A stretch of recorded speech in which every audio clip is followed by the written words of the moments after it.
Bonsoir à tous. C'était une journée particulièrement solennelle. Aujourd'hui, partout dans le monde, l'on fait mémoire des soldats tombés en guerre. Cette année en particulier marque le centenaire du début de la Première Guerre mondiale. Les cérémonies ont pris une dimension spéciale dans différentes régions du monde. À Londres, on a vu la création d'un champ immense de coquelicots plantés autour de la Tour de Londres.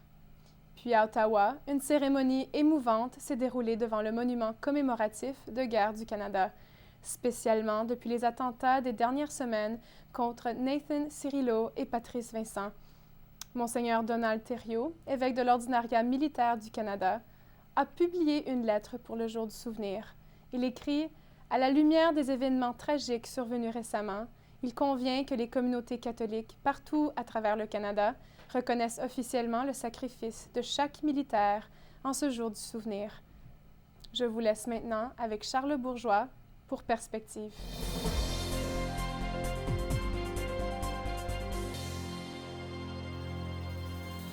Mesdames, messieurs, bonsoir, bienvenue à tous dans cette émission spéciale où j'ai la joie et l'honneur d'accueillir sur ce plateau le nonce apostolique au Canada, Monseigneur Luigi Bonazzi. Monseigneur, bonjour. Et moi, la joie de saluer les téléspectateurs de Télélumière. Merci beaucoup d'être avec nous aujourd'hui, Monseigneur. Je rappelle que vous êtes d'origine italienne et que vous étiez encore très récemment nonce apostolique dans les pays baltes en Europe. Oui. Vous êtes arrivé au Canada en mars 2014, il y a quelques mois. Est-ce que vous pouvez nous dire maintenant quel premier bilan vous tirez de ces quelques mois passés ici, dans ce grand pays au Canada? Ce n'est pas facile de faire un bilan, mais chaque jour, comme je sens d'une façon encore plus profonde la joie de vivre ce moment de ma vie comme représentant du Saint-Père ici au Canada. Et chaque jour, je demande aussi au Seigneur son aide pour comprendre quel petit chemin faire chaque jour dans ce grand pays, dans ce grand océan, comme je l'appelle dire, qui est le Canada. Je vois que les évêques m'ont reçu avec fraternité et qu'ils sont contents. La joie des évêques, c'est ma joie. Et je vois aussi que pas mal de monde que j'ai connu, avec lequel j'entre de plus en plus en relation personnelle, est content. Pour ça aussi, je remercie le Seigneur. Monseigneur, vous avez pas mal voyagé ces derniers mois au Canada. Est-ce que vous avez senti des différences? Quel regard d'abord portez-vous sur l'Église au Canada? Et est-ce que vous avez senti des différences entre, par exemple, l'Est du Canada et l'Ouest, entre les différentes provinces, peut-être entre aussi la partie anglophone et la partie francophone? Je crois que vraiment,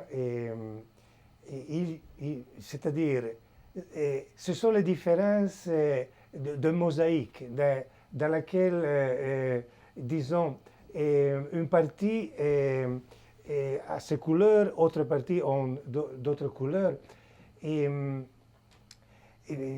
Par exemple, j'ai passé 5 jours à Whitehorse. Et dans ces 5 jours-là, on a fait avec l'évêque M. Gordon presque 2500 km pour rencontrer, peut-être on a rencontré à la fin 300 personnes.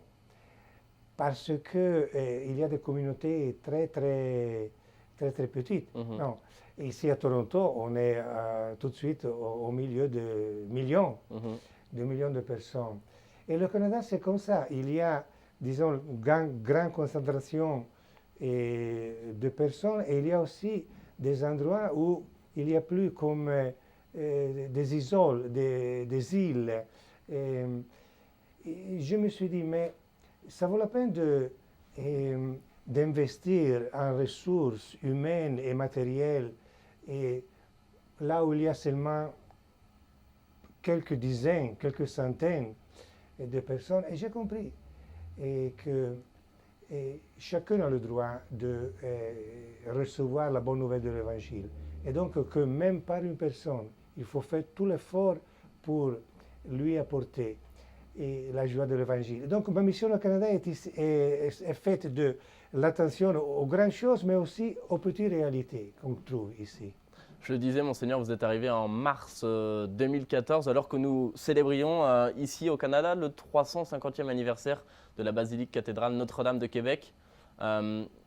Qu'est-ce que cela représente pour vous qui n'êtes pas canadien? Comment est-ce que vous vous appropriez ces festivités, ce grand anniversaire? Oui, mais l'histoire, elle est importante parce que l'histoire nous rappelle nos propres racines.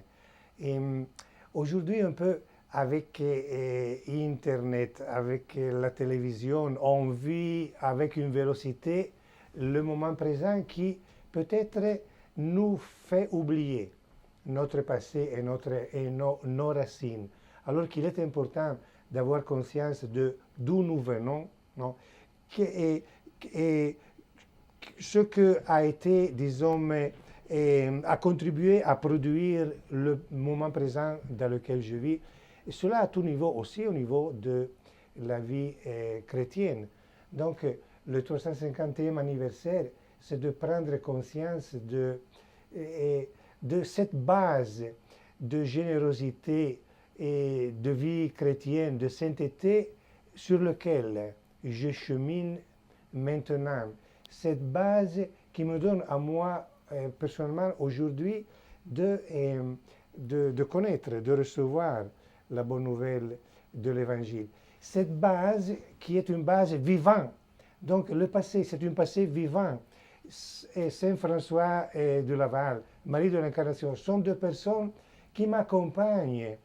Et c'est seulement à moi de me rendre compte qu'elles sont à mon côté pour m'enrichir par leur amour, leur collaboration envers moi.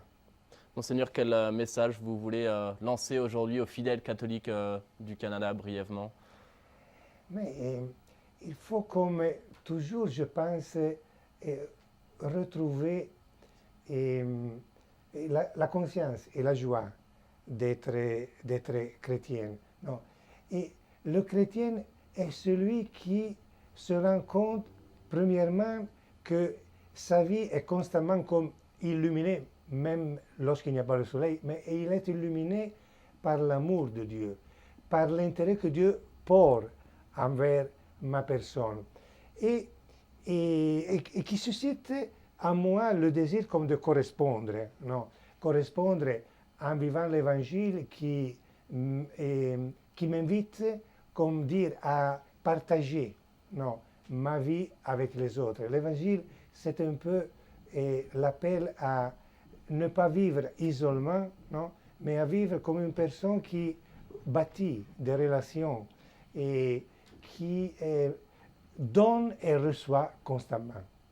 Merci beaucoup, Monseigneur, d'avoir répondu à mes questions. Dernière question, très simple, très rapidement. Vous voyagez beaucoup. Est-ce que l'Italie aujourd'hui vous manque ou pas? Et je suis né en Italie, mais je dirais que je me sens un peu fils de l'Église et je me sens chez moi là où je suis. Donc, je remercie le Seigneur pour l'Italie, mais maintenant je suis ici au Canada. Alors soyez le bienvenu chez vous. Oui, merci Monseigneur. Merci. Merci beaucoup d'avoir été avec nous. Merci de votre fidélité. C'est la fin de cette émission. Je vous souhaite à tous une très très belle fin de soirée et je vous dis à très bientôt.